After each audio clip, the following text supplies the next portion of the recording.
Доброе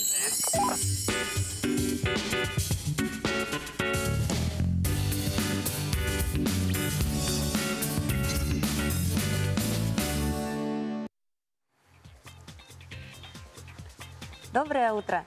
С вами я, Алина Алексеева, и наша программа «Новый день». Сегодня 30 августа, пятница. Впереди выходные и такое долгожданное 1 сентября.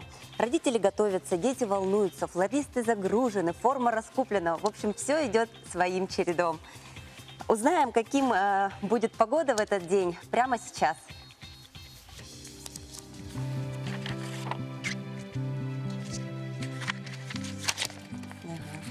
По данным Якутского управления по гидрометеорологии и мониторингу окружающей среды, в 6 часов утра в центральных улусах плюс 4, плюс 5 градусов.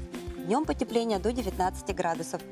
Заречье плюс 8, плюс 11. Днем плюс 15, плюс 19 градусов. Южные улусы плюс 8, плюс 9.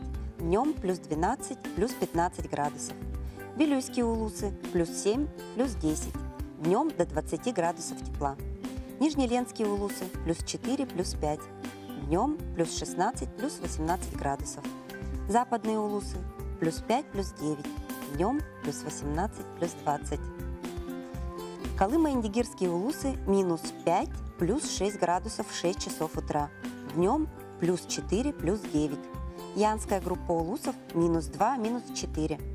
Днем плюс 2, плюс 12. Северо-западные улусы плюс 1, плюс 10. Днем плюс 8, плюс 18 градусов. В Якутске в 6 часов утра температура воздуха плюс 5 градусов. Атмосферное давление 752 миллиметра ртутного столба. Ветер северо-западный 3,8 метров в секунду. Днем ожидается плюс 17, плюс 19 градусов. Без осадков.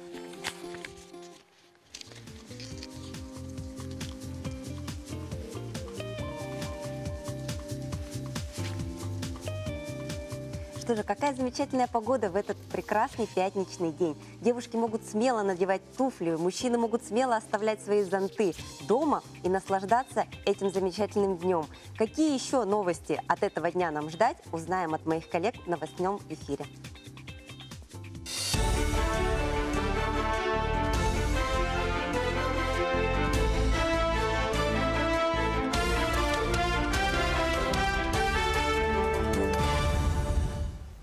Здравствуйте! В эфире новости, в студии Юлия Великодная.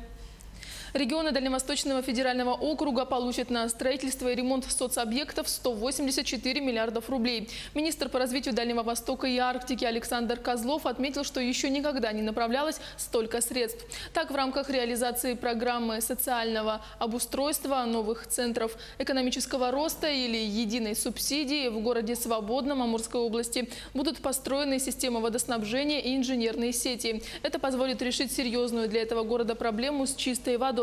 В Приморском крае большой процент изношенности медицинского оборудования, поэтому федеральные деньги идут на модернизацию техники в больницах и поликлиниках.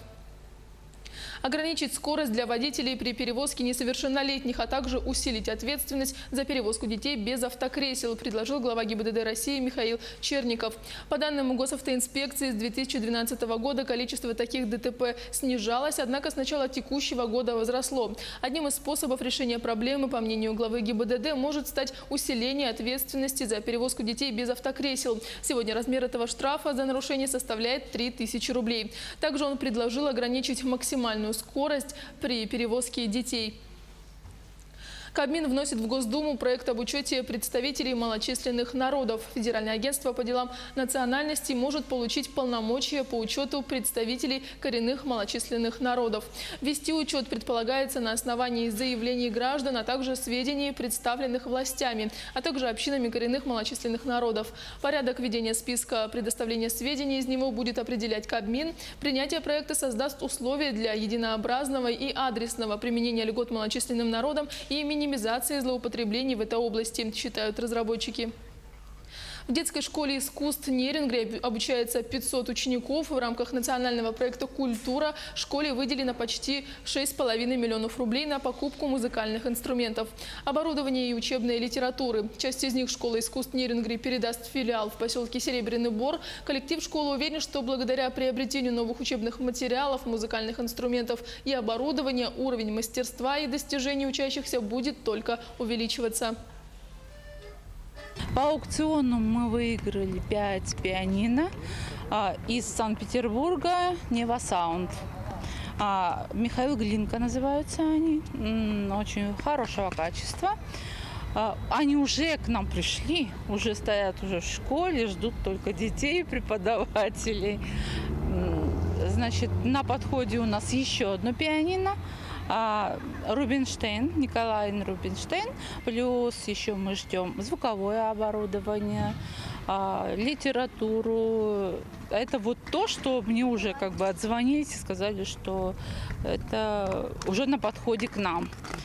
В Ленском районе продолжается сезон охоты на водоплавающую и боровую дичь. На отстрел птицы лицензию приобрели 900 человек из зарегистрированных в регионе 3000 охотников. Количество любителей охоты еще пополнится, считают представители охотничьего надзора, так как сроки продлят до ноября-декабря. На сегодняшний день нарушений правил не зарегистрировано. Тем не менее, надзорные службы предупреждают, что охотники должны соблюдать существующие требования. Охотники во время охоты, во время сезона нахождения в лесу должны при себе иметь: первое – это охот-билет, второе – разрешение на ношение оружия и третье – лицензия на добычу объектов животного мира. Так, все эти документы охотник должен иметь при себе. Если должностное лицо в ходе рейда истребует эти документы, у него их не окажется, то последует уже наказание в виде административного штрафа от 500 рублей до 4000, вплоть до лишения права охотиться. Не переключайтесь, до встречи в эфире.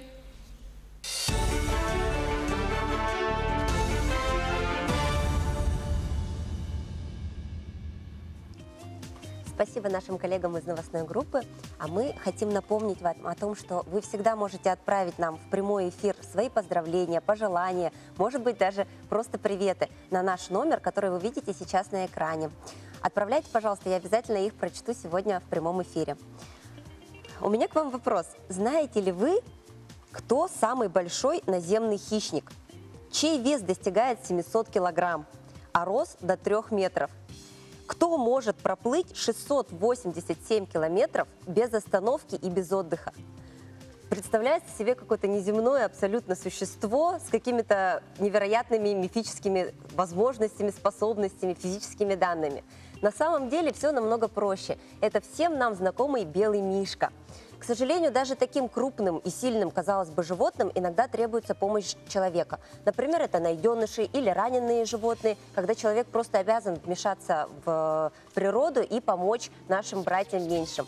О том, где можно встретить белого медведя в Якутске, узнаем из сюжета нашего коллеги. Жителям и гостям республики повезло. Ведь с 2012 года в зоопарке Орто-Дойду живет пара белых медведей. И их имена наверняка знает каждый якутянин. Это всеобщие любимцы Колымана и Ломоносов. Колымана, спасенная во льдах Арктики в 2012 году, росла на глазах у всей республики. А Ломоносов приехал из Ленинградского зоопарка женихом в возрасте 1 года. Медведи понравились друг другу с первого взгляда, и на глазах у посетителей образовалась первая в истории якутского зоопарка пара белых медведей. Истории из их жизни описаны в многочисленных статьях, снято множество видеосюжетов для региональных и федеральных каналов. А рождение их первенца Харчаны стало одним из главных событий 2016 года в Якутии. Сегодня нашим питомцам по 7 лет, и живут они в просторных вольерах с бассейнами, питаются разнообразной пищей, мясом, рыбой, овощами и фруктами. Неоценимую помощь в их содержании оказывает нефтяная компания «Роснефть». Благодаря поддержке компании в якутском зоопарке Орто-Дойду обеспечен полноценный рацион кормления белых медведей, а также построен дополнительный вольер, и в 2019 году увеличен объем бассейна в основном вольере в 3 раза. Медведи наши очень любят рыбу. Рыба у нас разная, морская. Любят овощи, фрукты, рыбий жир. В день они питаются 2 раза. Утреннее время, например, рыба с рыбьим жиром, вечером хлеб, арбуз, растительное масло, фрукты. Играют, сами посетители уже знают, что у нас Колымана такая игривая. Она любит играть с посетителями, показывать свои навыки игры. Она этому научила и свою дочку Харчану. И Харчана сейчас в данное время в Ленинградском зоопарке тоже очень много принимает посетителей. Смотрите, кто сидит. Харчана наша. Для более правильного и эстетического восприятия стены расписали видами Арктики, и это напоминает посетителям о местах обитания белых медведей. Содержание всех белых медведей, а это ветеринарное обслуживание, кормление, обогащение среды, реконструкция вольеров и ремонты, осуществляется в рамках программы опеки белых медведей в зоопарках России, которая реализуется с 2015 года нефтяной компанией «Роснефть». Таким образом, общими усилиями ведется деятельность по сохранению символа Арктики белого медведя, который в условиях зоопарка является резервной популяцией вида. Приезжайте в зоопарк, и вы получите представление о биологической уникальности белого медведя и о наших питомцах. Сегодня у нас в гостях замечательные гости. Доброе утро. Доброе утро. Не так давно в Якутии прошел форум большой с красивым названием «Синергия Севера». Сегодня перед нами участники этого самого форума. И давайте узнаем, о чем был этот форум, что на нем происходило. У руководителя группы Раисы Кантоевой. Расскажите, пожалуйста, нам немного о том, что было, кто участник, как туда попасть и какие, может быть, результаты. Всем доброе утро, дорогие жители и гости нашей любимой родной республики. Форум «Синергия Севера» прошел с 21 по 25 августа. В нем приняли участие около 200 молодых ребят. Работало по 5 направлениям, один из которых «Молодежь Арктики», руководителем которого я являюсь, образовательной площадки. Мы поставили задачу обеспечить взаимодействие участников с промышленными предприятиями, с органами государственной власти и также участие в разработке предложений законопроекта закона об Арктике, который будет рассматриваться весной. К нам приезжал федеральный спикер из Москвы, это у нас Дмитрий Матюшенков, председатель экспертного совета молодежного парламента при Госдуме, который занимался сбором предложений для дальнейшего внесения предложений от имени молодежного парламента в Государственную Думу закона об Арктике. Мы пригласили также региональных экспертов. Это у нас Министерство Арктики, Министерство экологии, уполномоченный по правам человека, промышленные компании, такие как Алмазная Набара, Арктик Капитал, Фонд содействия развития Арктики, народные депутаты Элтумена. Вот. В общем, это был такой просто очень серьезный форум с привлечением больших лиц, первых лиц, крупных предприятий, да? Да. Давайте спросим у ребят, как они себя чувствовали в этой атмосфере. Ксения, расскажите, как вам было сложно, может быть, страшно? Какой у вас был опыт? Какой опыт вы вынесли из этого форума? Доброе утро. Доброе. Опыт прекраснейший, потому что форум — это не только серьезные встречи и образовательные лекции, но и также, в принципе, хорошее времяпрепровождение. У нас было достаточно времени для того, чтобы образовываться и для того, чтобы заводить новые знакомства, знакомиться с новыми другими направлениями, ну и, конечно же, разработка наших проектов. А у вас какой был проект? Мой проект называется «Атлас новых профессий, традиционных промыслов, арктической зоны и территории традиционного природопользования Республики Саха-Якутия». Вот у меня личный интерес. А в атласе новых профессий сейчас какое количество профессий насчитывается? Пока я вам этого не могу сказать. Это секрет? Нет, не секрет, у меня исследования идут. Ага. Да, поэтому я вам в данный момент ответить не могу. Я думаю, мы обязательно вас пригласим к нам в эфир, чтобы вы поделились. Вот это очень важно, потому что каждый родитель, он в первую очередь задумывается над тем, какие будут востребованы специальности в будущем. Поэтому, мне кажется, вы прям занимаетесь актуальной очень темой. Давайте спросим у ваших коллег, также у проектантов, да? Расскажите, пожалуйста, нам, Александр, о своем проекте. Мой проект подразумевает под собой межрегиональный чемпионат по национальным видам спорта коренных малочисленных народов Севера, Сибири, Дальнего Востока. То есть, главной целью моего проекта была популяризация уже забытых традиций коренных малочисленных народов и, конечно же, пропаганда ЗОЖ. Ну, это здорово. Прям интересно теперь послушать, что в вашем проекте, Николай, потому что я вот слышу тут профессии будущего, теперь спорт. Вы чем занимались на этом форуме? Ну, мой проект родился в рамках форума, то есть на основании тех проблем, которые рождались в процессе дискуссий, да, семинаров. Мой проект называется «Мобильная платформа для записи на курсы по языкам коренных малочисленных народов Севера». Вот. Еще раз. Запись, мобильное приложение, да, созданное для записи? На курсы по языкам коренных малочисленных народов Севера, получается. Ага. Да. Также он будет содержать с собой информационный комплекс, да, в виде инфографики о культуре, краеведении, истории коренных малочисленных народов Севера также и далее, получается. Там будет регистрационная форма, где вводятся данные желающих, да?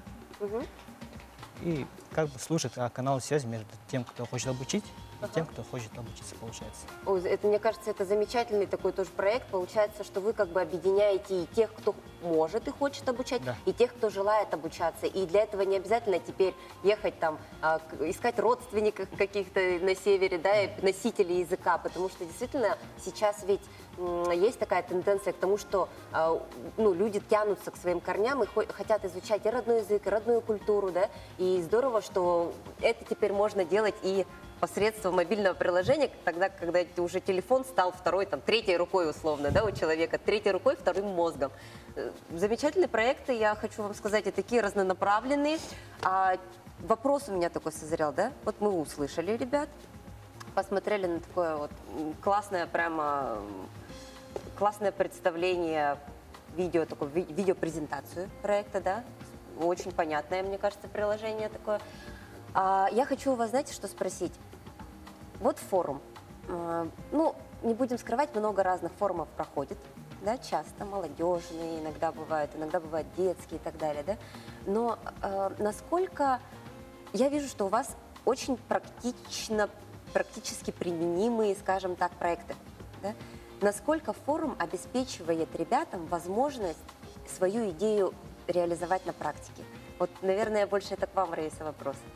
В рамках нашего направления было 3 гранта, да, которые в дальнейшем будут рекомендованы для участия и рассмотрения единой комиссии. Вот ребята, они защитили свои проекты. Всего у нас было 8 проектов, из которых 3 проекта отобраны.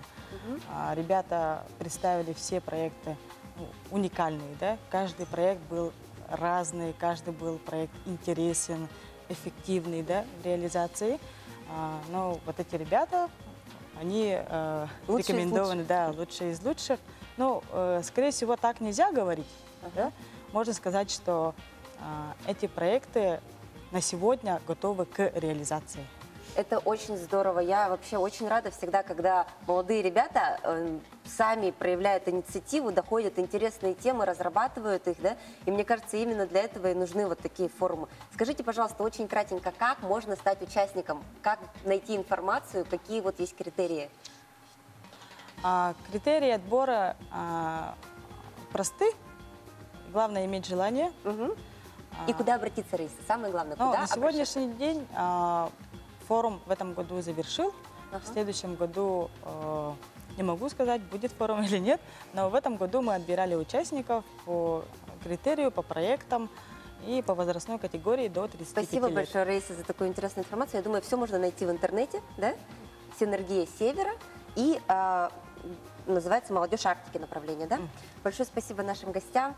Я очень рада, что вы такие молодые и такие активные. Продолжайте в том же духе, а мы будем ждать этих результатов вашей работы. А наших зрителей мы хотели бы познакомить с тем, какие изменения в законодательстве ждут нас в сентябре. Ведь уже с 1 сентября в России вступают в силу изменения во многих законах. О том, какие новые законы вступят в силу осенью этого года, в следующем сюжете. С начала осени для посещения детского сада не будет нужна медицинская справка о состоянии здоровья ребенка. С 1 сентября справка нужна будет только в том случае, если ребенок пребывал в режиме карантинного типа. С 1 сентября вводятся новые правила продажи, возврата и обмена билетов. Власти России планируют создать препятствия в работе перекупщиков. Распространять билеты смогут только аккредитованные организации, которые заключат договор на реализацию. С 1 сентября граждане, имеющие право на получение отсрочки от службы в рядах армии Российской Федерации, получат возможность самовольно отказаться от права на отсрочку от службы. Если вы владеете дроном, то вам обязательно нужно будет поставить свой летательный аппарат на учет в Росавиацию. Также нужно будет получать разрешение на проведение полета и заранее направлять заявку на его осуществление. Если в населенных пунктах нет нотариуса, его функцию с 1 сентября будут выполнять главы местных администраций или же специальные уполномоченные лица. Воспользоваться такими услугами смогут только те люди, которые непосредственно зарегистрированы в населенном пункте. Мы продолжаем наш эфир, и хотелось бы поговорить все-таки о неминуемом наступлении осени. Осень – это то время, когда многие люди испытывают какой-то, такой дискомфорт чувства, да, когда вы думаете, что вы не досыпаете, может быть, какая-то хандра осенняя, да, есть такое даже словосочетание, которое мы всегда используем применительно к этому прекрасному времени года. Может быть, это связано всего лишь с недостатком витамина D. Что же такое витамин D и где его получить? Все мы знаем о том с детства, что витамин D – это природное получение витамина D для человека – это солнечные лучи. Но не так давно врачи провели исследования и доказали, что солнечные лучи на самом деле не продуцируют витамин D после первого сеанса загара. То есть в тот момент, когда вы уже загорели, вы получили определенную дозу витамина D, и когда ваша кожа уже выработала естественный загар, после этого уже витамин D не усваивается. Где же можно достать витамин D, если не из солнышка, да? Специалисты говорят о том, что максимальное количество витамина D в еде можно получить вместе с печенью трески или с селедкой. Но печень трески является очень жирным продуктом, поэтому тот жир, который мы употребляем, он минимализирует пользу от витамина D. А селедка слишком соленая, что тоже является вредным для организма. Поэтому только витамин D из аптеки. Кушайте обязательно здоровую пищу и принимайте витамины в правильной дозировке. А у нас есть следующий сюжет. Сегодня спорт присутствует в жизни каждого человека. Кто-то занимается йогой, кто-то бегает по утрам, пешие прогулки. Сейчас существует даже такое направление, как гимнастика для лица. Что уж говорить, люди приобщаются к спорту и ежедневно стараются хоть немного, но им заниматься. А что, если спорт – это смысл жизни? Что, если все мечты связаны со спортивными достижениями? Жизнь нашего героя связана неразрывно со спортом. Посмотрим в следующем сюжете о том, как спорт может стать смыслом жизни. Игорю Мирошниченко 15. Родился он в Хандыге Топтонского района. С 8 лет занимается футболом. Мечтает стать профессиональным футболистом. Но не просто мечтает, а упорно трудится. Отрабатывает технику владения мячом, силу, ловкость. При первой возможности принимает участие в соревнованиях разного уровня – поселковых, районных, республиканских и региональных. Его тренер Роман Васильевич Степанов разглядел в мальчишке неплохие способности. Тренирует Степанов Роман Васильевич. Ездил с ним на соревнования в город Якутск. Там проводились республиканские соревнования по большому футболу. Ездил и по мини-футболу тоже на соревнования. В этих соревнованиях Роман Васильевич заметил меня, что я хороший футболист, и порекомендовал поехать в город Нерюнгри. Там я отучился год и приехал обратно в Хандыгу. В стремлении к занятиям спортом ему помогают родители, которые во всем его поддерживают. Помогают выезжать на сборы, соревнования, разделяют с ним его успехи и победы, тоже мечтают видеть его в профессиональном футболе. Парень прямо футболом, живет прямо футболом, можно сказать так. Что без футбола он вообще такой футболист. И мы как бы тоже с мамой тоже тоже сейчас болеем за него постоянно. По рекомендации своего тренера Романа Васильевича, Игорь целый год жил, учился и занимался в Нерюнгринской школе футбола, где в составе этой команды принимал участие в региональных соревнованиях в Хабаровске, Находке, где они заняли первое место. В его коллекции немало грамот, медалей и кубков разного достоинства, которыми он очень дорожит и гордится. В этом году я ездил в город Якутск на сборы по мини-футболу. Во время тренировочного процесса меня заметили, и в следующем году поеду на Дитя Азии в Монголию. Радуются за Игоря и друзья детства, бывшие одноклассники, партнеры по спорту. Игоря я знаю давно, я с ним учился в школе. Он один из лучших футболистов ЦСКА, хороший человек. Игорь очень талантливый футболист, занимается 8 лет. Хороший парень. Желаю ему дальнейших успехов в спорте и чтобы не бросал это дело. В свои 15 парню не занимать упорства, воли и большого желания стать большим спортсменом. И не просто спортсменом, а самым лучшим. Нина Ханарова, Джоустан Толстяков, Хандыга. Специально для программы «Новый день». Мы получили замечательное поздравление на наш WhatsApp-номер, на который вы также могли отправлять смс во время прямого эфира. Доброе утро! Своим родным, любимым родителям из Устьянского района, село Хаир, Наталье Петровне и Петру Ильичу Владимировым передаю большой привет. Ваша дочка Мария и внучки Амгаяна и Олеся. Замечательное поздравление и пожелание доброго утра для родителей. А мы с вами заканчиваем наш эфир. Я желаю вам хорошего дня и всего самого лучшего.